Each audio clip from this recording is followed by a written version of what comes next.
everyone. Welcome to today's webinar, Keep Business Moving Forward with eSignatures. I'm Teresa Resick, Vice President of Market Intelligence here at AIIM, and AIIM is your host and producer of today's event. And joining me today are AIIM's host, Kevin Crane, and from OneSpan we have David Bocek and Harris Hidiari. OneSpan is the underwriter of today's webinar, and we thank them very much for their support. And thank you for taking the time to join us today. And as we get started, just want to offer a few tips for participating in today's webinar. Because you're joining live, you can resize the different windows you have in front of you.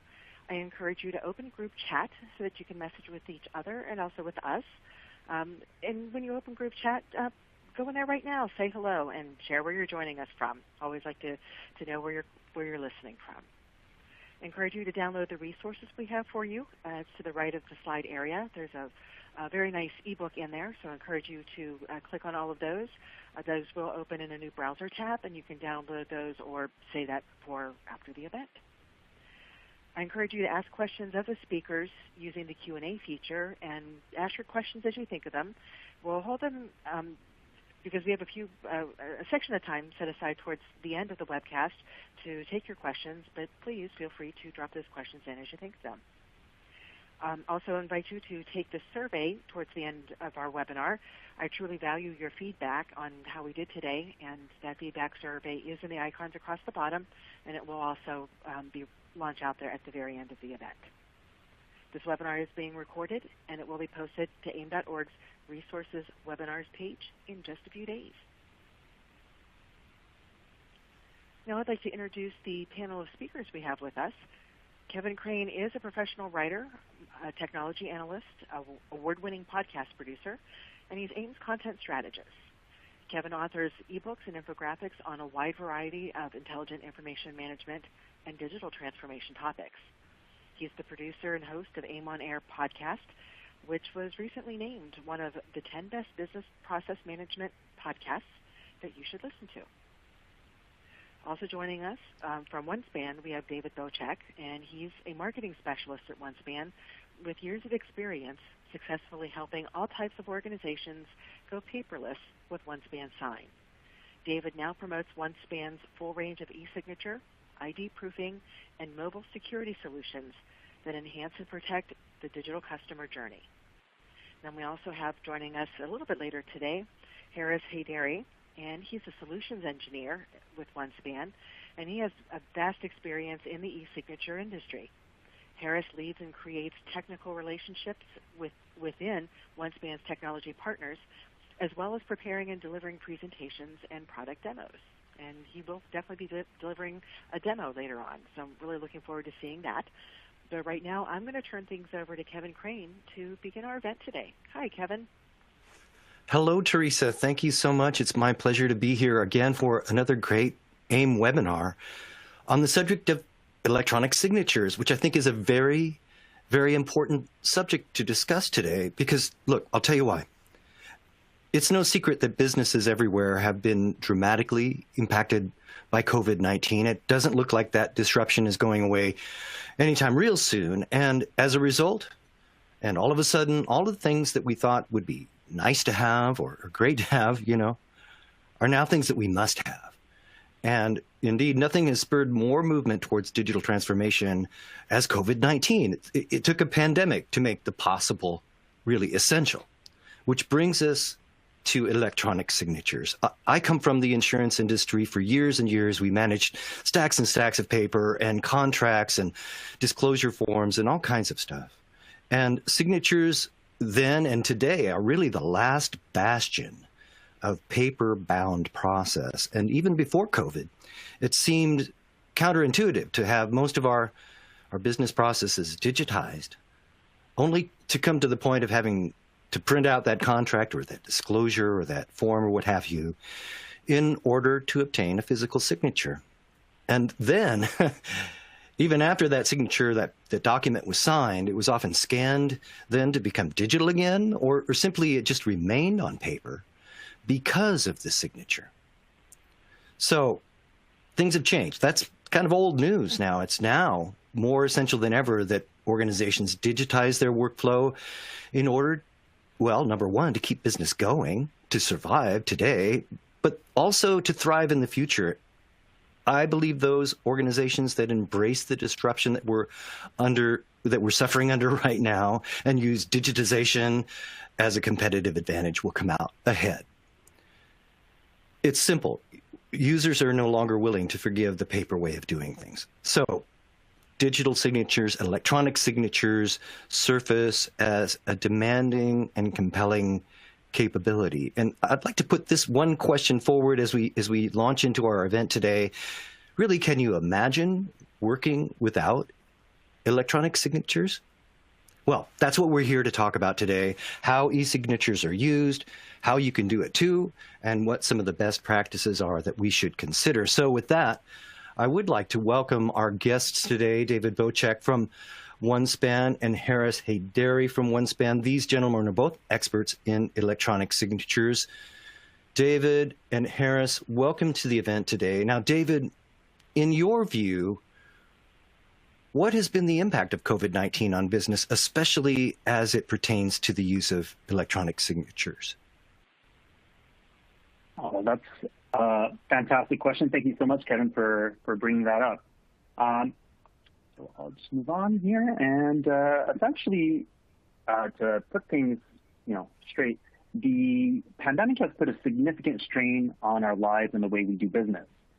So if you think back to 9 months ago, every single business around the world, no matter the industry they were in, faced the same challenge and the same question: how do I ensure my business survives this crisis? Almost all industries had to prioritize which processes to digitize overnight in order to keep business going. Online portals, mobile apps, and other remote channels became the lifeline for communication and transaction with customers.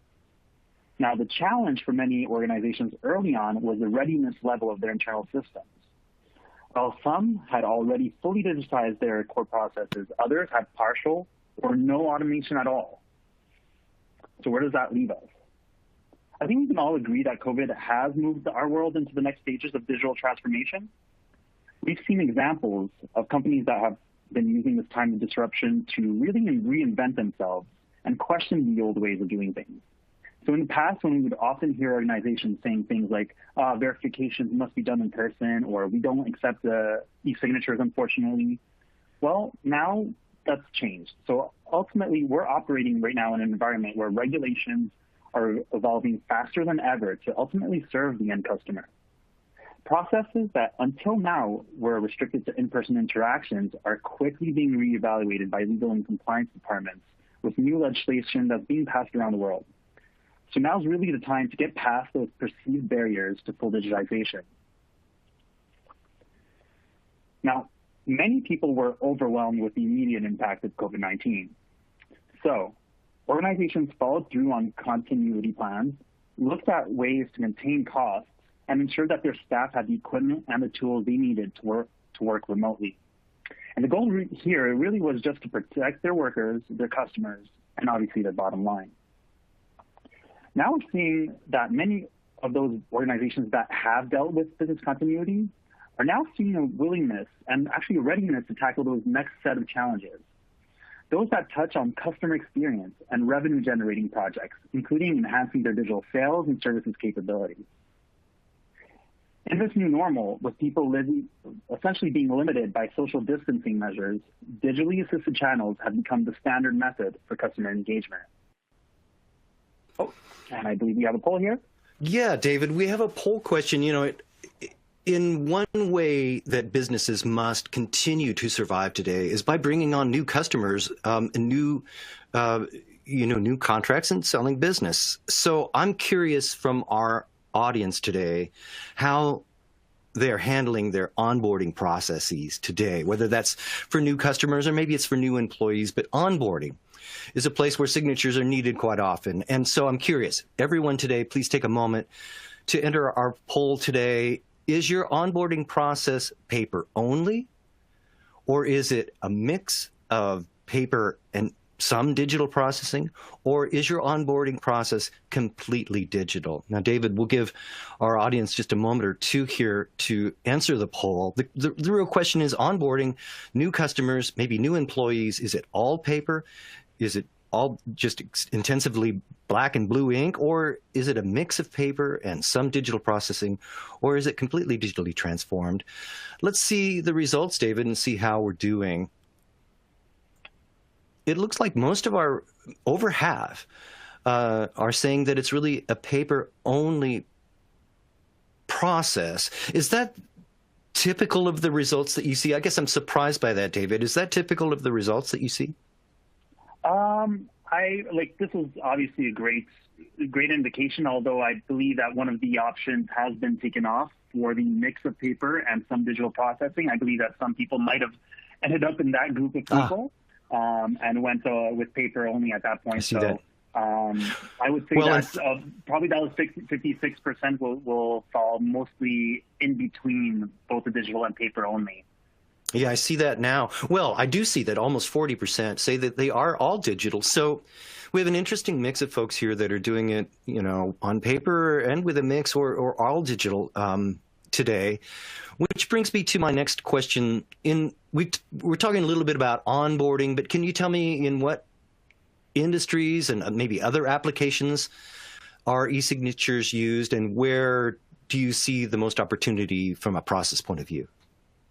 Sure. Yeah, that's a great question. On the webinar today, I know that we have a great cross-section of people that are attending the webcast. We have banks, we have credit unions, government agencies.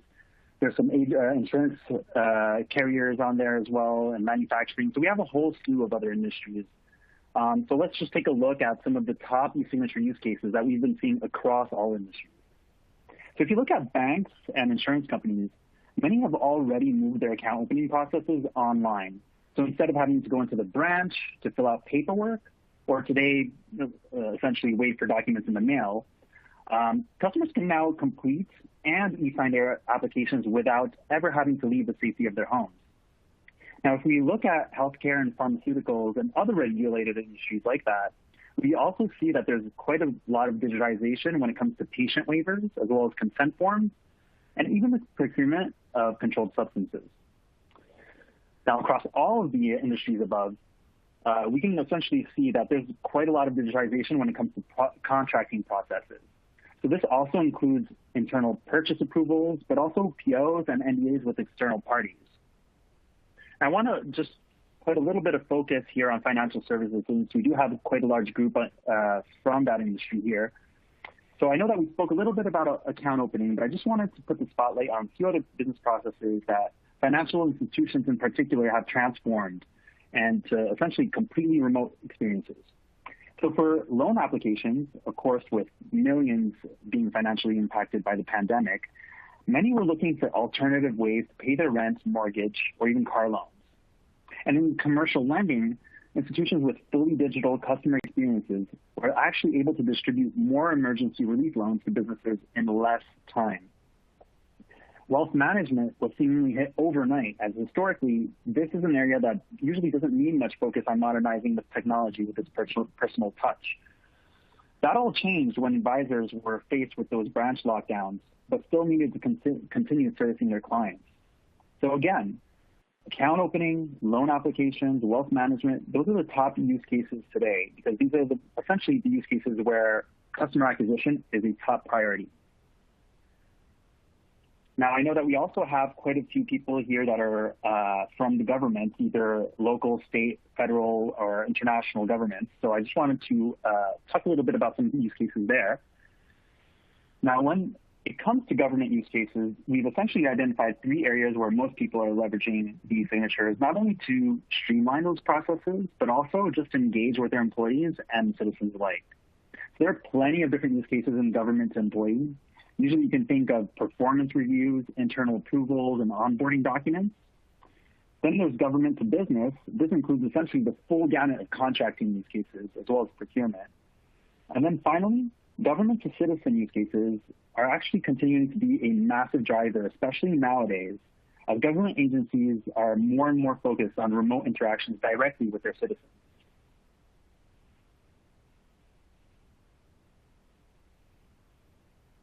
back to you, Kevin. Can you hear me, Kevin, or are you on mute? Sorry. It helps if I unmute the mic. All right. I am with you. I completely understand. Now, lots of application, lots of opportunities. However, what are some of the biggest roadblocks or considerations that I should be thinking about when I'm working to implement e-signatures? So in terms of considerations, like we've already spoken about the impact of COVID, but I just wanted to take some time to also share some other key drivers for e-signatures. So apart from obviously the pandemic making everyone move into this quickened state of digitization, the first thing that companies also wanted to look at when looking at e-signatures was to make things easier for people to do business with them. So enabling your recipients to sign anywhere, anytime, and on any device really improves that overall experience, pandemic or no pandemic. Now, they also wanted to improve their efficiency, since moving to an all-digital process with e-signatures usually reduces the time required to process documents, while it also gets rid of manual processing errors, so you don't have to rework them as much. And finally, organizations also want to strengthen their compliance and legal positions. Regulations have really gotten stricter over the last few years, and many companies want to be able to capture essentially everything in the case of an audit, or legal case. So they need detailed audit trails of how and when those transactions took place. Now, here I'd like to show how e-signatures can fit into a larger business process. So while sometimes people associate document signing with the act of simply signing a document, it's important to remember that the signing step is really part of a larger process that requires all the different elements on this slide. So instead of printing to paper, you'll pass that document on to OneSpan Sign. Let us handle the e-signing process, and at the end of it, we'll give you a secure, tamper-sealed, and e-signed PDF that you can push downstream for further processing and archiving. Just keep in mind that this is completely flexible, and you can actually pick and choose what you need from the options above and design your workflows around those specific requirements. Now, part of the challenge in going fully digital is figuring out what to automate first. So we always recommend looking at the process that stands out and would have the greatest impact on your organization. You can go through exercises and workshops to figure out the use cases you have that might have the highest return on investment. So think employee-facing processes for lower initial investment, and think consumer-facing processes for the biggest impact on revenue. And as you gain buy-in from your organization, you'll be able to start building out that broader pipeline of future use cases to tackle next. Back to you, Kev. All right. Well, so can you share with us an example or demonstrate how e-signatures are used in a common process that most organizations have? Absolutely. So I have two use cases or examples that I'd like to talk a little bit about, one in financial services and one in government, just to broaden the scope a little bit. So just to start, we'll start with the Bank of Montreal, also known as BMO. So you might hear BMO as I speak through this. But essentially, this is a really great example of process digitization. BMO is the 8th largest bank in North America with more than 12 million customers. They looked at all the paper in their ecosystem and calculated that by going paperless, they would save $98 million annually. That's 1.6 billion sheets of paper, which, if laid out, would get you to the moon and back. Someone actually did the math on that. It wasn't me, but someone did. Now, BMO found that without digital options like mobile optimized features, consumers, and especially millennials who use mobile as their first touch point oftentimes, were forced to use a different channel or even revert to paper-based process, and that really created a lot of friction and led to process abandonment. By moving to a fully digital process powered by e-signatures, BMO was able to better leverage their mobile channel to essentially speed up their account opening process. Customers can now essentially open a bank account in only 8 minutes just by using their smartphones. The process is highly optimized, reducing the number of forms from 44 down to 26, and on average, their sales force saves between 15 to 30 minutes each and every day. So think on a yearly time scale, that really adds up. Now, from a government perspective, we have the USDA. The USDA is really a great example of how government was able to leverage eSignatures after the pandemic hit in order to ensure that their farm agencies were still able to maintain their services to farmers that are responsible for feeding the U.S. population at large. So once the lockdowns were put into effect, producers in need of funding were no longer able to drive out to the nearest service center in order to sign their contracts or payment applications.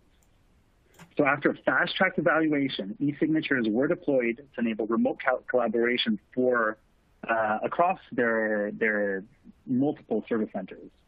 Now, this new process allows farmers to continue getting the services they need with even less hassle than they were ever used to. So, in fact, the pandemic helped to improve the process overall. And in just under 6 months, over 40,000 documents have already been e-signed among the agencies involved. Now, next, I believe we have our demo prepared for essentially what a typical e-signature process would look like. So I'd like to pass the floor over to Harris now. Thank you, David.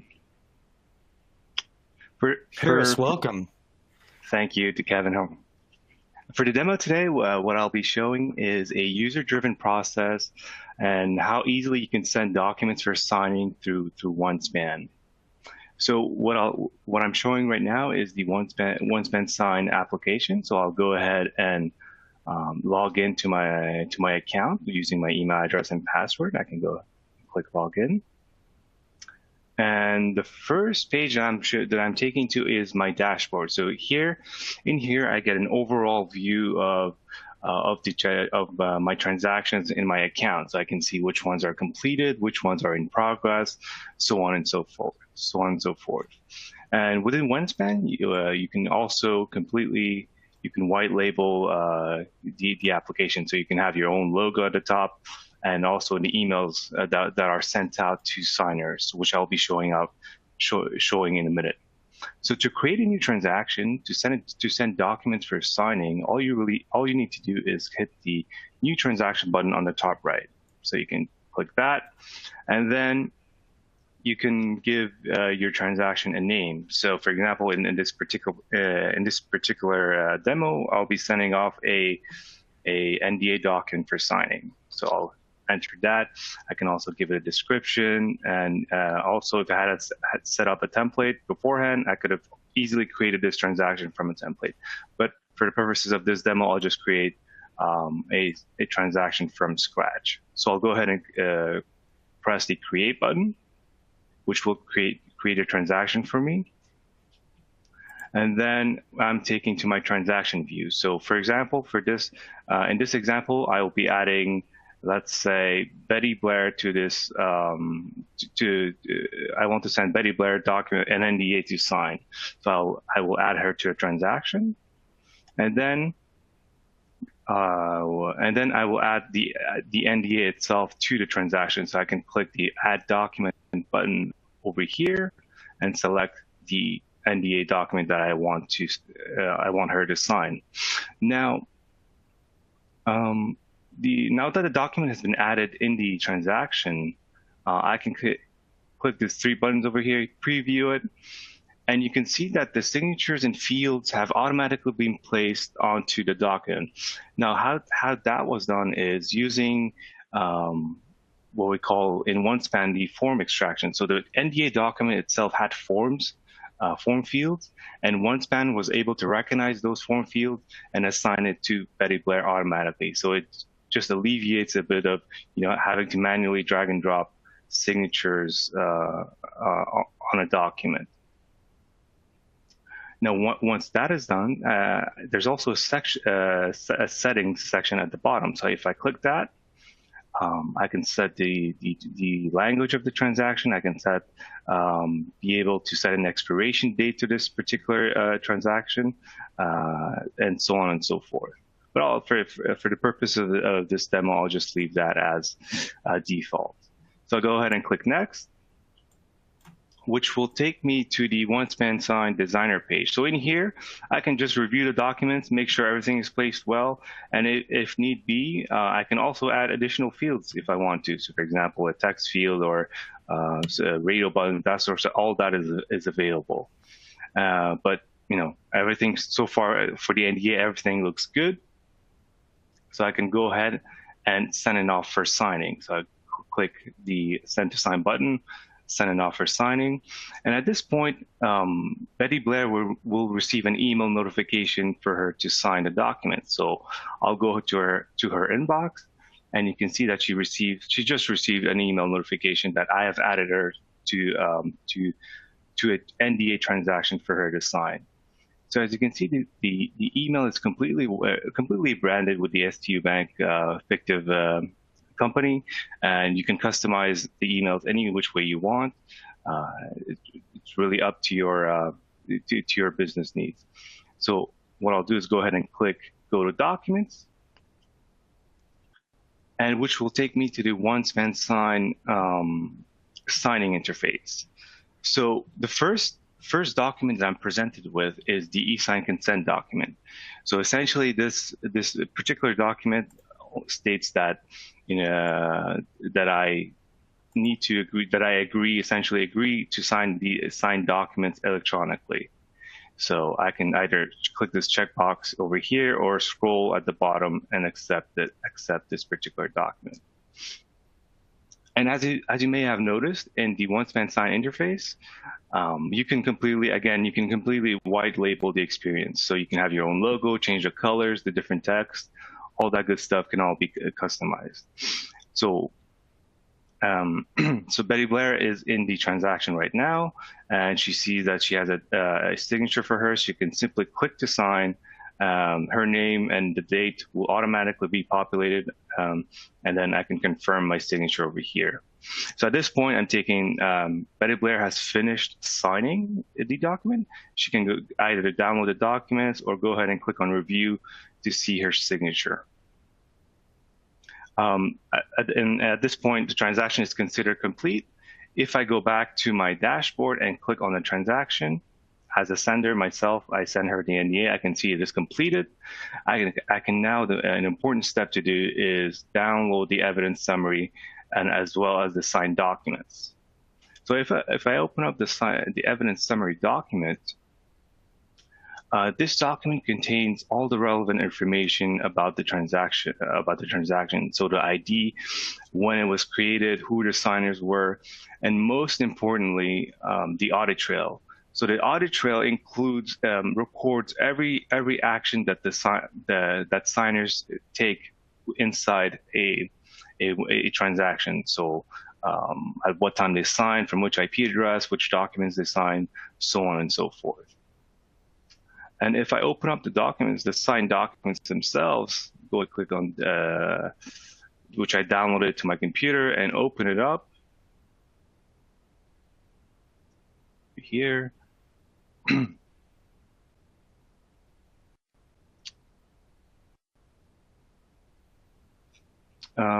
And actually, maybe I need to extract them first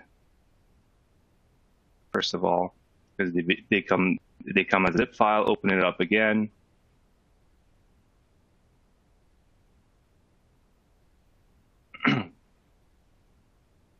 And you can see the green check mark on the top left, where mentioning that the documents are signed and all signatures are valid. So if I scroll down to the signature itself, because this document has been tamper sealed, which when it was signed by Betty Blair. So if any modifications is made to this document, the signatures would be invalidated. So I can go ahead and click on the signature, see that it's valid, and if I go to the properties, I get the audit as well, who signed it at what time, from which IP address, all that good stuff. And that essentially completes the tour of a user-driven process using OneSpan Sign and how to easily send documents for signing. Kevin, back to you. Thank you. That's Harris Haydari. He is a solutions engineer at OneSpan. Thank you, Harris, for that demonstration. Now, gentlemen, what are the next steps for our listeners and our viewers today looking to move forward with eSignatures? Are there some steps you can recommend? Absolutely. So in terms of the next steps or recommendations, let's look at two main ways that organizations can deploy eSignatures. First is the user-initiated process, and this model largely satisfies the most common internal signing and e-contracting use cases. This is the perfect place to dip your toes in because there's absolutely no development required. Simply upload your document, select your signers, and get your documents e-signed in minutes, just like you saw Harris do. Now, the second model is the integrated approach, and that's really more for system-generated processes. Contrary to the user-initiated model, this approach really gives you the ability to add those e-signing capabilities into your own applications so that companies can use our open REST APIs and SDKs to embed e-signing into their own workflows. Typically, organizations that process high volumes, that is high volume transactions, a large number of transactions, will go with an integrated approach, mainly because of how highly customizable it is. Now, both options essentially provide some advantages. They both improve on operational efficiencies, and they also both improve on customer experience, as well as they both reduce document errors. But they do also come with their sort of set of advantages and disadvantages. So the user-initiated model to start is typically ideal for those lower volume e-signature processes that I was talking about that are usually triggered.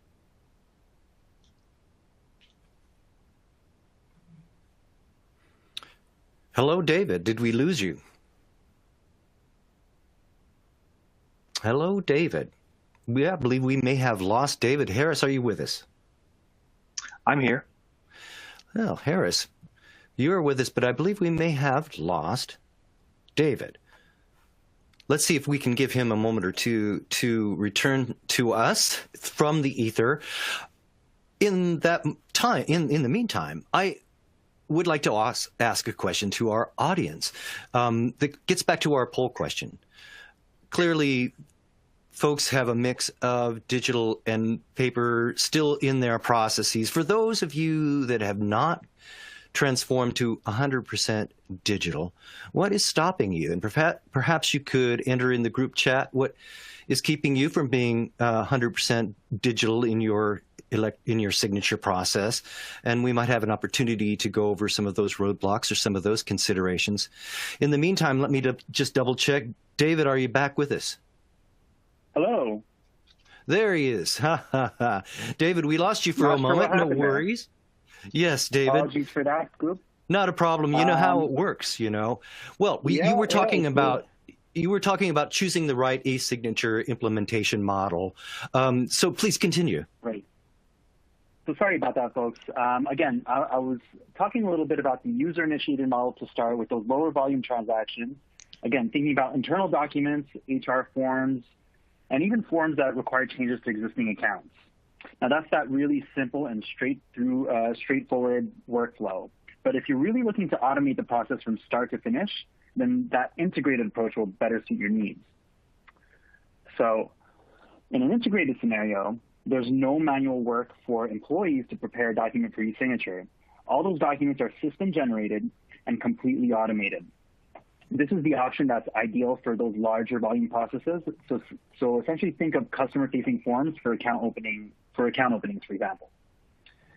Now, the integrated model in this regard is a bit more complex than the user-initiated model. However, with this approach, you have the flexibility to enforce your own business rules throughout the entire workflow, whether it's adding multiple signers to a transaction, pulling the transaction from a document generation system, or even adding e-signature capabilities to your mobile app just like BMO did. So now, once you've decided on whether you're going with that user-initiated or integrated approach, you'll then need to assess how long it'll take you to actually implement. If you've got an immediate need today where you basically need to get e-signatures up and running within the next couple of hours, you start with that user-initiated model. This is priced by user license. So you can actually purchase a couple of licenses for users right away and get up and running immediately. Now, if you're going with that integrated approach, this is where essentially it's going to take a little bit longer. In this scenario, you're most likely going to be integrating into an internal application that will pull those documents for your signers and then store them in completed form of a transaction into your content management repositories. So you can be up and running anywhere from between 6 to 9 weeks, depending on your requirements, and also depending on the amount of workflow customizations that are needed. That said, once you do figure out what those requirements are, you'll easily be able to scale out your solutions across different channels, lines of business, and even geographies. So what's probably the most exciting thing about this approach is that you'll really be creating that seamless signing experience by fully customizing it with your branding throughout the entire experience, so that signers essentially really know who it is that they're doing business with. Now, the last thing that I wanted to show you here is essentially a readiness checklist for each model. So if you're looking at the user-initiated model, it's simple. You really just need the names and email addresses of your users, and you can get those accounts set up right away. As a next step, you might want to consider customizing those signer and sender portals, email notifications, and you might even want to consider setting up single sign-on. Now, after that, you'll want to automate the package retrieval. That is essentially getting back those signed documents along with their associated audit trails in order to be able to archive them. And then finally, at the end of that sort of entire process, we also recommend that you reassess if the user-initiated process down the line is still going to be scalable for you. Perhaps over time, an integrated approach might better suit your needs. Now, with integrated model, you're going to be essentially rethinking the experience for the most part. It's really about figuring out what steps you can eliminate to make that process much more efficient, and really how to deliver that best experience to your signers, and also how to incorporate all that into your workflow. So you may want to sign up for a sandbox account just to start testing out your integrations with existing applications. And then you'll really just need to sign up for the community portal, and that's where you'll get access to all the technical resources and documentations. And then depending on the complexity of that e-signature process, you might also want to consider working with the OneSpan professional services just to guide you through the process. All right, very good. We are speaking with David Bocek. He is a customer and partner marketing specialist at OneSpan. He's joined by Harris Haydari, a solutions engineer at OneSpan. We're talking about electronic signatures, and we do have some questions coming up here in a moment. And I know we have some group chat that's been going on about my question about what is keeping folks from being 100% digital in their approach to signatures. But before we do, David, can you just tell us a little bit more about OneSpan? How do you help, and do you have some resources that you might recommend? Sure, I'd love to answer that question. So first, I'll get to a little bit more about OneSpan in just the next few slides. I just wanted to talk in terms of how we can help to first encourage our listeners to really consider some of the following takeaways about e-signatures. E-signatures are really a critical aspect of any digitization initiative. It's a proven solution, and we've been doing it for over 25 years. You can start small, but think big. It's really a solution that can conform to your requirements and really not the other way around. Also, consider mobile strategy like BMO as a driver to attract, retain, and engage with mobile-centric customers. And then finally, select a flexible and scalable enterprise-grade platform that will help grow with your organization's needs. Now, a little bit about OneSpan. Why would you go with OneSpan Sign? Well, first and foremost, OneSpan Sign is easy for everyone to use. That's because signing is just such a universal concept in business that no matter your age or position in the company, it's got to be easy to use. Second, you have the flexibility to automate essentially any use case across your organization. Third, we can fully white label your workflows to maintain that trust between you and your customers. By them seeing your brand, they'll essentially know who they're doing business with. Fourth, we can secure the signed documents with digital signature technology to ensure that they cannot be tampered with. Fifth, we capture as much information as possible to include in the audit trail so that you can reliably and easily prove what happened during the signing experience in the event of an audit or legal dispute. And finally, OneSpan Sign can easily scale e-signatures across your entire enterprise. So ultimately what that does is help you reduce your time to market, and really it lowers your overall total cost of ownership. And this final slide here highlights the 3 flavors of OneSpan Sign to satisfy the various user-initiated and system-initiated use cases in the market. The first is our professional plan. This is really that standalone web and mobile app that largely satisfies the most common user-initiated use cases we've talked about. And that's really the method and plan that Harris was showing in the demo. Next, we do also offer that enterprise plan, which really gives you the ability to leverage our APIs and SDKs for those system-generated processes.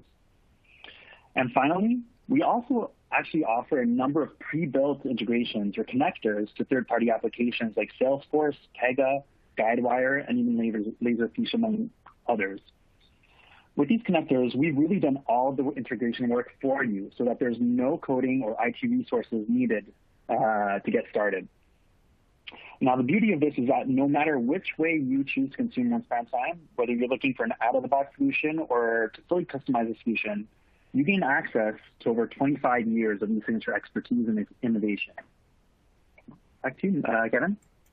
Well, all right. Very good. That is David Bocek from OneSpan. Now, David, I know that we have some responses coming in on our group chat from my question about if you're not 100% digital, what's keeping you from moving that way? And perhaps I'll invite Teresa back in, who I know has been in the thick of it. But Teresa, it sounds to me like it's really coming down to 2 things. One is the at least perceived requirement, if not actual requirement, for some documents or some situations where a physical signature is required, say on a property deed. Some auditors require physical signatures. So I want to ask David and Harris about that. But also it sounds like folks, either executives and decision makers or customers, are maybe just not quite there yet. Is it just a change management issue, Teresa? In looking at the responses in here and from also the people that I've talked with, the members that I talk with in all the other ways that I do my work here at AIIM, it seems like change management type issues are such a major roadblock. So, David, how do you respond to that? First of all, David, so what are the implications in terms of physical signatures? Let's talk about that for a moment. In terms of compliance and requirements, what do you say to folks that say, well, everybody still requires a physical signature on a piece of paper? What do you say to that? There might be still a handful of use cases where paper is still a requirement, but those regulations are changing quickly, especially under the pandemic with essentially emergency bills being passed in governments across the world, allowing for e-signature usage during this time of crisis. Now, it's just going to happen, isn't it? Of course, yes. And, at that point, one of the requirements for e-signatures, or one of the things that gets in the way, would be identity verification and verifying, that the people that are signing are who they say they are. So it's important that people leverage robust ID proofing tools just as much as e-signatures and sort of pair them together to ensure that they have the best possible audit trails and security.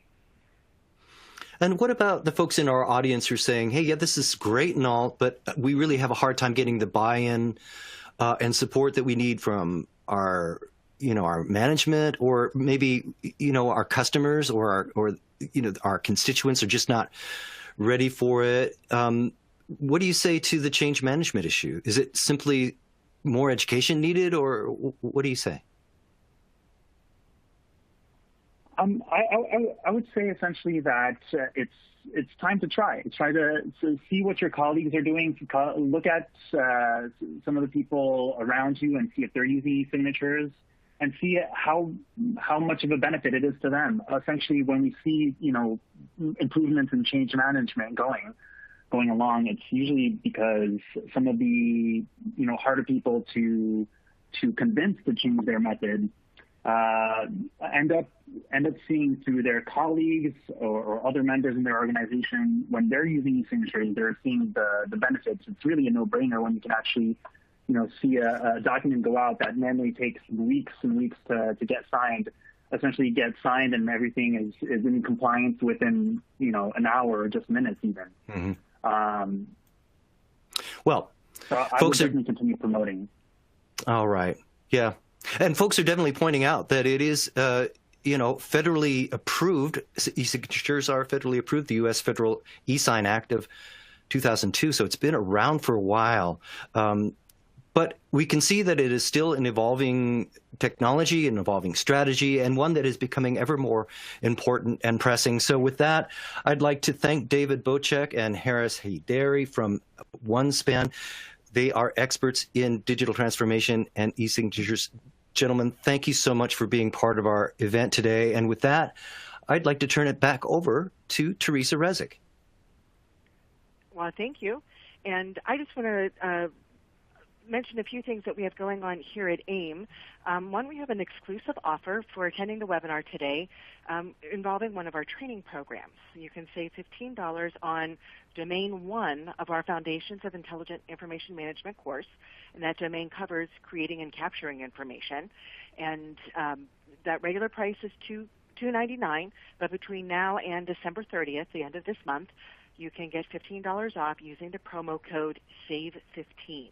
And so if you go to the link that's in the resources, that takes you to the page that explains what all is covered in Domain 1, a lot of really good information in there with the heart and soul of document management. And so I encourage you to check that out and take advantage of that sale price.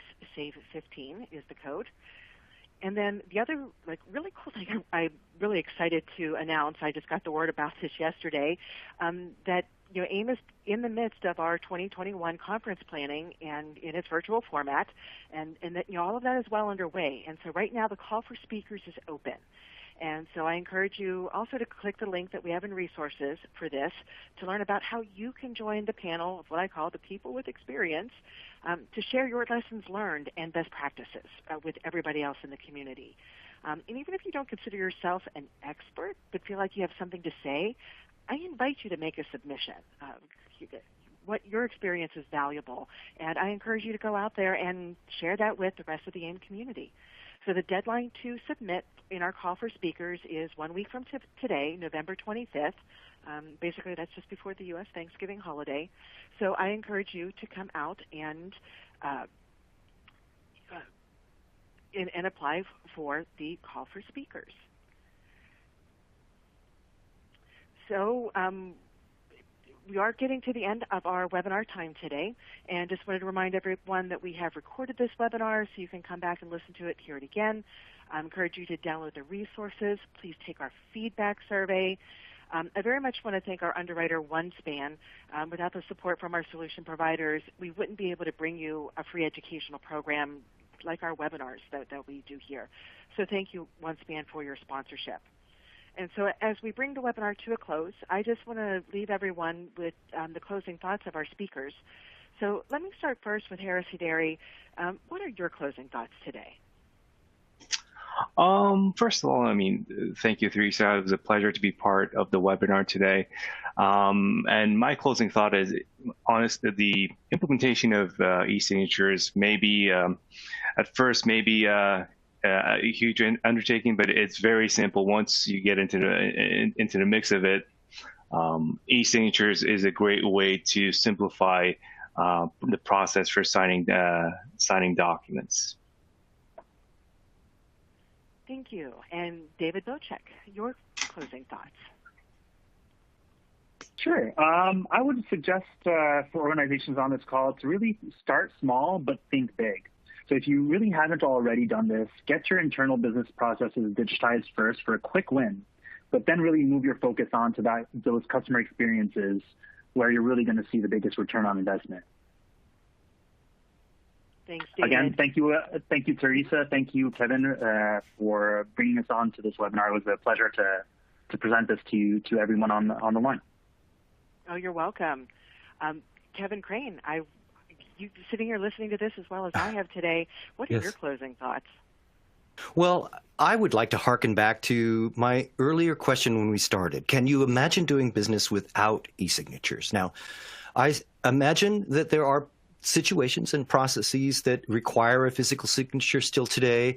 There may be resistance to change, but as we move forward, I really do believe that the opportunity is to use this disruption that we have today to build systems that are more responsive and more digital. And e-signatures is definitely a place that needs attention. And so I would say that those organizations that look seriously at being adept at electronic signatures will have a competitive advantage moving forward. Thanks, Kevin. Some really good thoughts there. And thank you, everyone, for your time today. I greatly appreciate it. For AIM, this is Teresa Resick, and we will see you with our next webcast. Have a great afternoon.